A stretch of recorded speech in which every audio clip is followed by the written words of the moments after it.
A ministra assumiu lá, a ministra Carmen Lúcia, no Tribunal Superior Eleitoral, e olha a fala dessa mulher. Você tem indignado. Indignado, porque o nome de Deus foi usado em vão, mas assim, e eu fui só anotando, porque Deus foi me dando tudo. O que ela falou que você não gostou? Olha aqui, o que ela disse. Não é uma questão de não ter gostado, é uma questão de trazer agora para a ministra uma correção. Você desaprovou. Não e mostrar para ela que o que ela falou foi uma bobagem e ela está usando o nome de Deus. Porque olha só, a doutrina básica do ensinamento bíblico é que a partir do momento que você faz parte da igreja, porque eu sou o cabeça, você é um membro, então você é o meu corpo, você é a extensão de mim. Então eu sou inseparável de você. E o que nos une é o Espírito Santo. Então o Espírito Santo é uma parte de Deus que está exclusivamente em você, habitando em você. Você é um cordeiro então, de Deus. O que o Espírito Santo está fazendo agora? Comendo pizza. Ele tá... Porque toda a informação que ele passa do sabor da pizza, de onde ele está olhando, de tudo que tá indo pro Big Data. Porque a gente está em Deus. Deus é uma única dimensão e tudo o que existe está contido em Deus. Não existe nada fora de Deus. Só que Deus não está preso no espaço-tempo. Por isso que ele conhece o passado, o presente e o futuro com a mesma naturalidade. Mas e aí, o que rolou com a Carmen Lúcia? A Carmen Lúcia disse o seguinte: a urna é indefassável. É o cidadão com ele mesmo. Nem com Deus, nem com o diabo, mas o cidadão com ele mesmo. Ah, não falou isso, não é possível. Ela disse não, isso. Eu também não, mano. Eu mostro pra vocês, eu tenho o link do vídeo e dentro do que eu estou gravando, que eu coloquei pra vocês os 3 episódios, tem lá a fala dela com isso. Não é possível. Ela falou isso. Ah, não, esse mundo não tem jeito mesmo não, mano. Então calma aí que tem mais. Essa foi só a primeira. Eu já falei, vai fazer merda lá. Bolsonaro. Ele usou Deus na campanha inteirinha até mandar parar. E o Bolsonaro se tornou um personagem da história bastante interessante porque ele se tornou o bezerro de ouro. Olha a história do bezerro de ouro. Moisés subiu ao monte e falou assim: eu vou lá no Monte Sinai, porque agora pela primeira vez Deus vai escrever uma coisa. E o dedo de Deus escreveu as tábuas. E aí eu vou trazer uma mensagem de Deus para vocês. E mandou o povo esperar.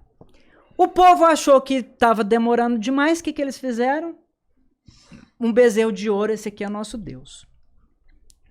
E o Bolsonaro foi colocado no meu lugar como salvador do Brasil, como o único caminho entre o bem e o mal, como o Lula é o anticristo e o Bolsonaro Você tá chateado com os bolsonaristas? Não, calma que nós vamos chegar lá.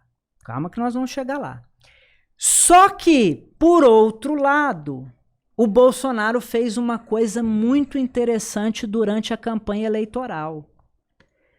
Ele fez uma coisa que eu gostei e que eu aprovei e que eu falei, tá certo. Que bom que ele fez isso. A palavra de Deus, que sou eu, porque a palavra de Deus não é a Bíblia. A palavra de Deus é o Filho encarnado, é Jesus. Ele é a palavra de Deus.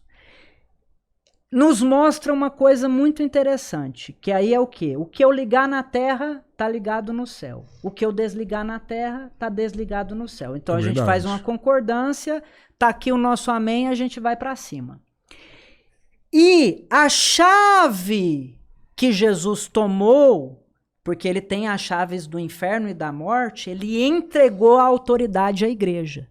Então a igreja tem poder de ligar e desligar na terra, ligar e desligar no céu. O que aconteceu?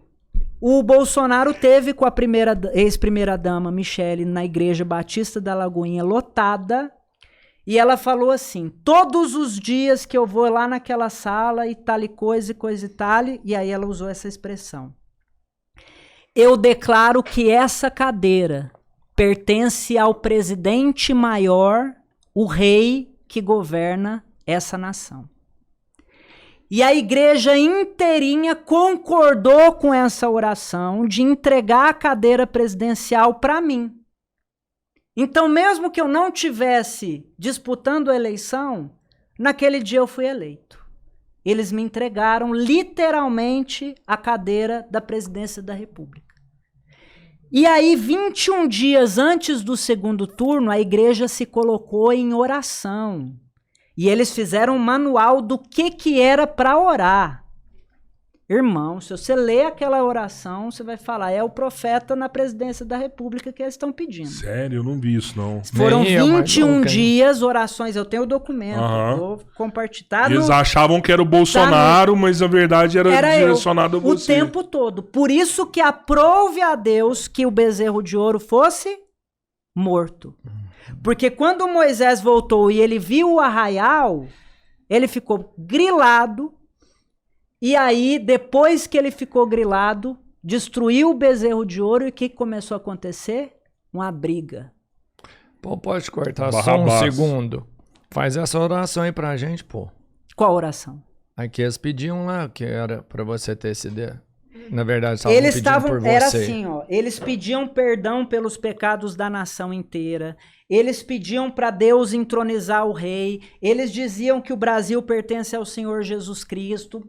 Foi muita coisa específica, não é uma oração, foram 21 dias de oração dirigidas por diversos pastores e apóstolos e pessoas da igreja, o apóstolo Rina, o apóstolo Estevão Hernandes, Vanice Bulhões, um monte de gente dessa galera, fazendo as orações, cada dia um era responsável, mas isso correu a igreja no Brasil inteiro. Não, mano, e os Você tá chateado com esses apóstolos? Não, e esse povo tudo Você acha que eles te enganaram em algum momento? Não, de forma alguma. De forma alguma. E uma outra coisa. Eu fui descobrir, eu tava chateado ainda. Eu tava com mágoazinha. Eu ainda tava... Você ainda tava lagarto, então. Eu tava lagarta total. Ah. E aí eu achei maravilhoso esse movimento. Porque ali era mais uma coisa que estava acontecendo. E aí continuei observando. E aí o que aconteceu? Começaram a usar meu nome durante a campanha. Os bolsonaristas queriam mostrar que o Lula é que era o anticristo. E os lulistas queriam mostrar que o Bolsonaro que era o anticristo. E aí ficou essa guerra religiosa. De um querendo mostrar para o outro quem era o representante de Deus na Terra. Se era o Lula ou se era o Bolsonaro. E aí cada um elegeu o seu próprio bezerro de ouro. E todos eles se colocaram como salvadores do Brasil. E aí, beleza. Perderam a eleição os bolsonaristas e eu nem fui votar. Não participei do processo, me coloquei única e exclusivamente a observar, parei de falar para os outros, já comecei a ir mais para o casulo, para o interior, para o fundo da minha casa, passar mais hora com Deus, passar mais tempo e entendendo que tinha uma história que estava rolando. Tinha muita água para passar debaixo dessa ponte. Você acha que foi as últimas eleições que a gente passou? Foram. Ou você não quer falar de tempo? Não. Não é a questão, é porque agora tudo vai mudar. Foram as últimas eleições. Do jeito que a gente conhece, sim, mas eu não vou acabar com a eleição. Inclusive, eu vou aproveitar até o nosso sistema de urnas eletrônicas, porque as urnas são confiáveis. Caraca, gente. mano. As urnas são confiáveis. Mas pra que você vai querer votar sendo que você vai ser o único rei da Terra? Terra? Não falei que eu vou disputar. Eu vou te mostrar como que nós vamos organizar isso, porque vai ter um novo sistema político, mas a democracia e todo mundo participar é um movimento bonito. Você vai pôr uma capilaridade aí para só que por exemplo, aí calma que nós vamos chegar na democracia ainda e no novo sistema de governo. Eu sei que você não fala do tempo, mas a gente teve nessa última eleição especial com Lula e Bolsonaro, dos dois lados, cada um acreditando que ali tinha um salvador. Isso. Nunca se esperou tanto um salvador para um lado ou para o outro como nessa eleição. Sem dúvida. Quem estava de um lado acreditava que um era o seu salvador e quem está do outro lado acredita fielmente que o cara que está lá é um salvador. Isso. E nenhum dos dois é um verdadeiro salvador. Eles pintaram essa imagem. Mas no fim dos tempos, vários messias iam aparecer. Eles pintaram essa imagem e um detalhe. Não tem isso, Dudu? Claro que tem, mas olha aqui. Independente disso, olha aonde que a gente foi parar. Tem mais coisa. Quando o Lula ganhou a eleição, e vamos lá, gente, veio a história do Twitter, o Elon Musk comprou o Twitter, o Elon Musk mostrou que o Twitter estava muito para direita, muito para esquerda e nada para direita. Cheio de bots lá. E aí começou a se questionar essa questão, mas a fraude não foi aí. A fraude não é aí. A fraude é exatamente na leitura que você acabou de fazer. A fraude é o cara se colocar no lugar de Jesus Cristo e prometer o que só eu podia entregar. Eles não podem. E vou te contar por que eles não podem. Primeiro porque não quer. Não é isso. É porque eles são simplesmente... Você sabe como que é o orçamento do Estado brasileiro?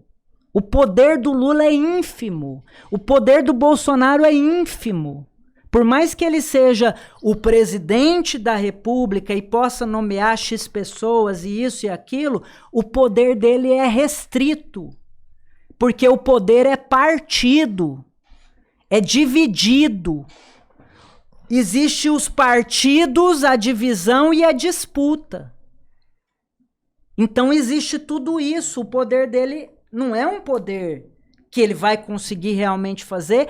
E detalhe, tudo o que ele vai fazer, aonde que ele está limitado? Ao orçamento. Da onde que vem o dinheiro para pagar? Aonde que está o ouro ou qualquer outra coisa lastreando o dinheiro que você vai usar para fazer o que você está prometendo fazer, porque tudo custa caro. E aí, esses caras disputam a eleição em nome de Deus, fazem tudo o que fizeram, só que ficou uma gente esquecida, que é o povo que foi para o quartel. O que aconteceu nessa história? E quem é que estava por trás disso? Isso não quem sabe, que vai assumir a autoria desse atentado? Quem que vai fazer uma reivindicação e vai falar, vocês querem uma pessoa para culpar e para trazer atributos de responsabilidade? Será que alguém faria isso? Não sei.